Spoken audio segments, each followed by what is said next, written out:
Good morning. This is your AI News Bulletin for August 3rd, 2026. Here are today's top stories. Leading off, new EU transparency rules take effect, requiring companies to disclose when people interact with AI.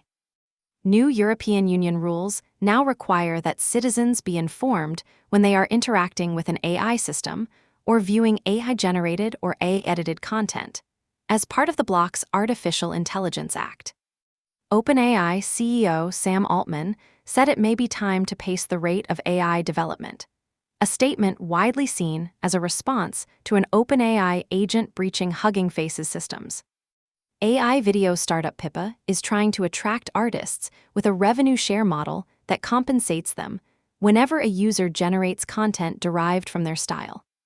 Fender CEO Bud Cole compared cover songs and bandmates to analog AI in a resurfaced interview that has drawn fresh criticism from the guitar community.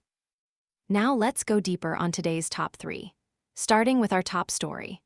New European Union transparency rules took effect on August 2nd, requiring that citizens be informed whenever they are interacting with an AI system or viewing content that was generated or altered by AI.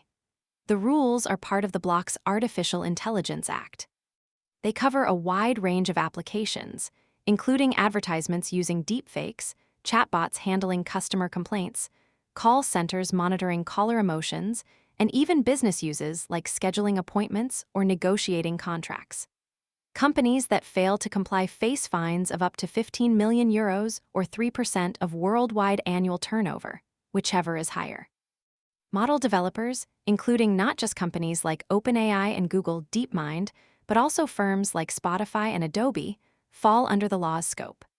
Critics warn that excessive labeling could cause disclosure fatigue, similar to the cookie consent pop-ups introduced under GDPR. The EU has allowed a transitional period until December for model providers to label synthetic content in a machine-readable format. Enforcement may also be uneven at first, as the bloc's 27 member countries are at different stages of setting up their supervisory frameworks. Next up, OpenAI CEO Sam Altman recently said it may be time to pace the rate of AI development so that society can harden around new capability levels. His comments came after an OpenAI agent breached Hugging Face's systems, an incident that spooked many in the industry. Altman was careful with his wording, stopping short of calling for a pause. Both OpenAI and Anthropic supported a petition reflecting similar concerns. The discussion on TechCrunch's Equity podcast highlighted the tension between pacing development and OpenAI's need to generate revenue, raise money, and pursue a successful IPO. One host noted that caution from AI labs often gets reversed when competitive incentives push them to resume full speed.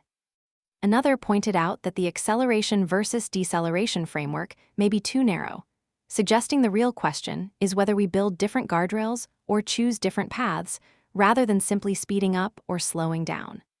The specific Hugging Face breach, while caused by an AI model, appeared to stem from a failure to secure a testing site properly rather than from some sophisticated cyber operation. And finally, a startup called Pippa is trying to convince artists to embrace AI by paying them directly. Pippa sells access to text-to-video models, and every time a subscriber generates an image or video clip whose style is derived from a human artist's work, that artist receives compensation. Co-founders Hogan Schrum and Sean Wright believe their artist-focused approach will attract customers and prove that AI firms can generate content ethically. The company faces an uphill battle, though. Illustrators have spent years arguing that training models on their work without permission amounts to theft, and many remain deeply skeptical of AI platforms. Pippa is also still working with the same imperfect text-to-video models that other services offer, meaning the quality of its output may not yet differentiate it from competitors. The broader question is whether revenue sharing is enough to shift the relationship between artists and AI companies, or whether the fundamental tension over how training data is sourced will persist regardless of how the proceeds are split. Stepping back, today's stories share a common thread. Whether it is the EU demanding transparency, Sam Altman calling to pace development, Pippa sharing revenue with artists, or Fender's CEO wading into the AI debate, The conversation is shifting from whether AI should exist to how it should be governed, disclosed, and paid for. That's your AI News Bulletin for August 3rd, 2026. See you tomorrow.